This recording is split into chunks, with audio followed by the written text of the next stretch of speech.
Chceli by sme vám oznámiť, že aj Coca-Cola môže vplývať dobre na vaše zdravie. Ako?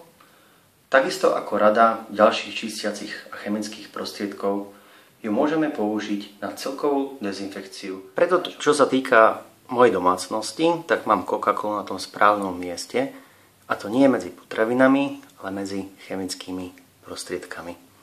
Vedľa nej mám Smirnoff vodku. Jediný rozdiel medzi Coca-Colou a Smirnoff vodkou je to, že Coca-Cola obsahuje určitú zložku, ktorá napomáha tomu, aby sme jej obsah nevyzvracali.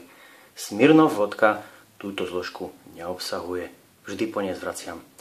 Normálne, ešte keby som žil v dome a mal napríklad potkany alebo myši a iné hlodavce, používal by som na to Coca-Colu Light, ktorá obsahuje aspartám. Používa sa aj ako jed pridávaný do jedu pre potkany. Každopádne, urobíme si pokus s Coca-Colou. Coca-Cola je veľmi dobrá napríklad na čistenie umývadla.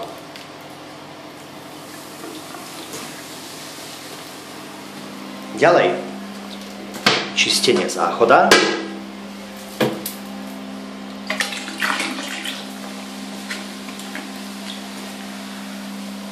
A čistenie znečistených škár medzi kachličkami.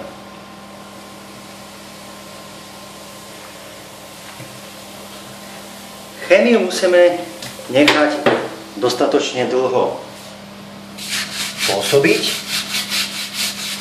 A pretože Coca-Cola obsahuje rovnakú chémiu ako čistiace prostriedky, napríklad kyselinu fosforečnú, krásne nám vyčistí, takisto ako iné chemické prostriedky, akýkoľvek záchod, umývadlo. Tak, pozrieme sa na výsledok chemického prostriedku Coca-Cola. Krásne, čisté. A tu, kde sa chémia aj dostala, myslím, že sami vidíte ten rozdiel. Krásne vyčistené spáry medzi kachličkami.